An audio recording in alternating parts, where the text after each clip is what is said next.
deux qui seront au lit, l'un sera pris et l'autre laissé. Mais qui sont au lit? Quelles sont les deux personnes qui se retrouvent au lit? C'est le couple, c'est l'homme et la femme. Et là, nous remarquons que l'incompatibilité touche même le devenir du chrétien.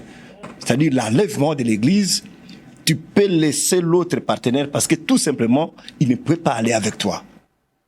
Là où le Seigneur vous attend. C'est ici que le Seigneur a parlé des livrets et de la bonne sémence. Quel que soit les temps que ça passera dans les mêmes champs, l'ivraie va rester l'ivraie, le bleu restera le blé. Et la Bible dit que c'est à la fin qu'on viendra moissonner. On commence par couper d'abord ce qu'est l'ivraie. L'ivraie va rester l'ivraie.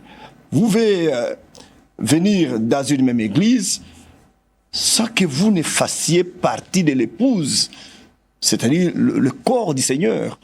Il y a des gens qui s'infiltrent dans l'église et c'est là où nous sommes piégés. C'est ici la portée de la prière pour un enfant de Dieu. La décision pour se marier n'est pas n'importe quelle décision. Il faut prendre son temps dans la prière et savoir si le Seigneur va marcher avec toi et l'autre dans ce schéma-là, ou que vous pouvez simplement rester frères et sœurs dans l'église, vous évoluez dans l'église, mais pour ce qui est du mariage, vous ne pouvez pas aller ensemble. Donc ici, ce sont des questions qui demandent à la fois la préparation morale, la préparation, comme le bien-aimé, les mamans venaient de le dire là, on peut pas parer à quelques autres incompatibilités en harmonisant. Les pauvres peuvent toujours devenir riches un jour, tout comme le non-intellectuel peut quand même arranger son statut d'étudiant ou d'élève et aller un peu plus loin. Ça peut se faire. Mais pour ce qui est de la spiritualité, la spiritualité négative restera négative et celle qui est positive restera positive. Les filles de l'autre ont tout fait pour que les gendres de l'autre sortent de Sodome et de Gomorrhe. Mais ils sont restés là-bas. Les filles sont sorties, les gens sont restés. Parce que ce n'est pas tout le temps qu'on peut faire sortir. Parce qu'on attend souvent les gens dire, écoutez, je vais l'amener au Seigneur. Ce n'est pas nous qui amenons les gens au Seigneur. On peut l'amener à l'église locale. Mais pour ce qui est du Seigneur, là, il faut avoir été pour devenir. Si tu n'es pas, tu n'es pas. Donc c'est là le problème. Et parce qu'il y a encore d'autres païens qui sont dehors aujourd'hui, mais qui demain viendront au Seigneur. Ils ont été choisis avant la fondation du monde. Ceux-là, ils sont encore dehors. Ils ne sont pas dans l'église, mais ils se convertiront. Mais il y a des gens qui sont dans l'église qui ne se convertiront jamais. Ils sont là, ils resteront dans l'église, ils seront la race de Judas qui est là avec le Seigneur tout le temps, mais il ne se convertira jamais. C'est pourquoi il faut le discernement des esprits. Les mariages, ce n'est pas n'importe quelle aventure.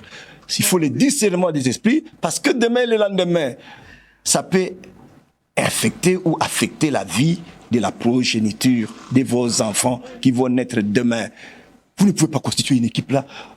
Supposez que vous ayez comme époux ou comme épouse un sorcier. Je ne dis pas un envoûté, parce qu'un envoûté, lui, il peut être délivré. Mais un démon qui a pris corps et qui est venu s'associer avec toi juste pour compromettre ta marche. Mais une telle personne, tout le temps que vous serez là ensemble, lui, il a des pièges qu'il est en train d'étendre. S'il faut constituer la majorité avec les enfants que vous allez avoir demain, ils se feront une majorité contre toi et puis tu vas trépasser. Donc il faut prier. S'il vous plaît, permettez-moi de pouvoir convoquer le pasteur Florian. Oui, quand même, pour donner la parole à maman Betty. Il faut dire qu'il n'y a pas de spiritualité intermédiaire. Il y a la bonne et la mauvaise. C'est tout. Il n'y a pas d'intermédiaire. Soit on est dans la bonne spiritualité, soit on est dans la mauvaise spiritualité. Le purgatoire existe ou pas? Non, maman Francine. Même dans la bonne spiritualité, papa le dit, nous sommes dans un même bâtiment à des niveaux différents. Il y a des hautes spiritualités, des moyennes et des basses, des faibles spiritualités. Je peux me marier avec un homme qui a une spiritualité très élevée. Il pourra m'entraîner. Il n'y a pas de problème. Je peux me marier avec une femme qui a une spiritualité très élevée. la femme peut attirer son mari. Mais aller avec deux spiritualités différentes, bonne et mauvaise, c'est là l'incompatibilité, maman. C'est là le vrai incompatibilité. Le reste, ils peuvent être remédiés. Le vrai. Et la question que vous avez posée, c'est comment vous définissez? Ce n'est pas question d'église. On peut être des églises différentes. On peut être des églises différentes. Je suis au ministère Amen, je peux m'épouser avec un homme qui est de chapelle de vainqueur, par exemple. Je donne un exemple. Là n'est pas un problème. Mais comment savoir que ce monsieur, cette dame, est de la bonne spiritualité? C'est là où moi je préfère. Je reviens toujours à la parole de Dieu, permettez-moi dans 2 minutes. Oui, vous allez revenir. Vous allez revenir. J'ai accordé la parole à maman. J'ai accordé la parole à maman Betty en 2 minutes. Ce que vous entendez par les incompatibilités. C'est vrai, Madame Francine, quand nous recevons les fiancés, nous revenons toujours sur le problème du choix. C'est là les grands problèmes. Parce que tantôt là, vous nous avez parlé de l'amour qui était aveugle. C'est vrai, l'amour est aveugle, mais l'amoureux, lui, n'est pas aveugle. L'amoureux doit savoir ce qu'il est en train de faire. Il doit bien choisir. Il a les yeux pour bien choisir, pour bien voir. Il va regarder et il doit voir. C'est là qu'intervient la notion du choix. Parce que là déjà, parce que quand nous encadrons les fiancés, nous leur disons toujours, on peut rompre les fiançailles à tout moment. Parce que les fiançailles n'est pas le mariage. Voilà. On peut rompre à tout moment pourvu qu'on tombe sur la personne idéale. C'est vrai, il n'y a pas vraiment de personnes idéales, mais la personne qui a quand même des caractéristiques qui pourront vous amener à converger quelque part. C'est ça le problème. Mais déjà, si vous avez un problème de spiritualité différente, parce que là, je reviens au pasteur Florent, si déjà dans votre spiritualité, il y a un problème, là, nous ne parlons pas des églises bâtiments, nous parlons de la sémence qui est en vous. Ça, c'est très important. Parce que c'est déjà pendant les fiançailles que vous allez comprendre que non, la personne avec qui je veux fonder le mariage n'est pas n'a pas la même foi que moi. C'est là que vous devez faire déjà un choix. Parce que c'est difficile de se dire, non, la personne, c'est un sorcier, oui, mais je l'amène quand même avec moi, je ne sais pas ce qui adviendra. Donc là, c'est très dangereux. Là, c'est comme si vous êtes en train de creuser votre propre tombe.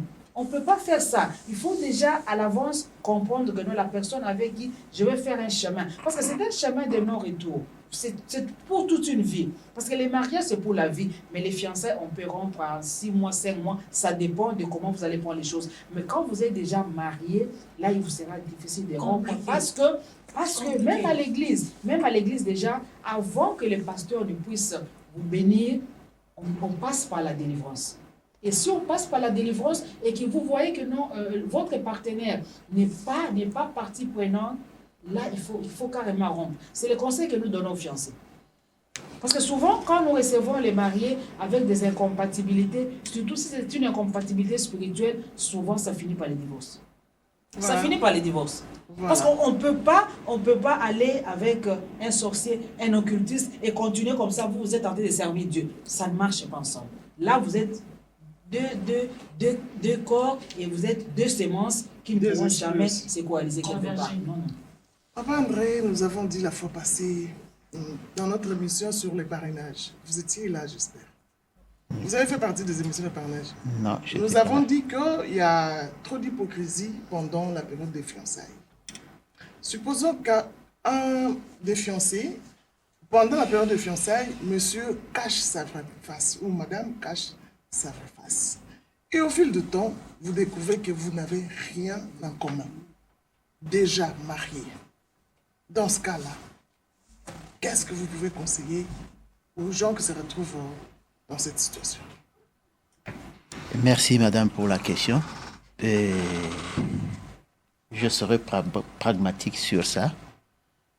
Parce que la Bible nous dit une chose, que 2 personnes ne peuvent pas marcher ensemble s'ils ne s'attendent. Ça, c'est un principe établi, que ce soit pour les chrétiens et les non-chrétiens, que ce soit pour les croyants et les non-croyants. Et c'est là où je rejoins encore le pasteur Florent dans se dire que tout est un problème d'abord de spiritualité. Dès lors qu'on n'a pas la même spiritualité, on ne pourra jamais marcher ensemble, on ne pourra jamais s'attendre.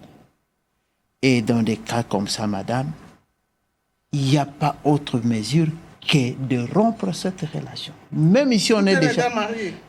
Madame, ça fait quoi? Mais vous êtes spirituel. Je veux bien, madame. Revenons dans Apocalypse quand la Bible nous parle de 10 vierges. Les vierges folles, les 5 folles et les 5 sages.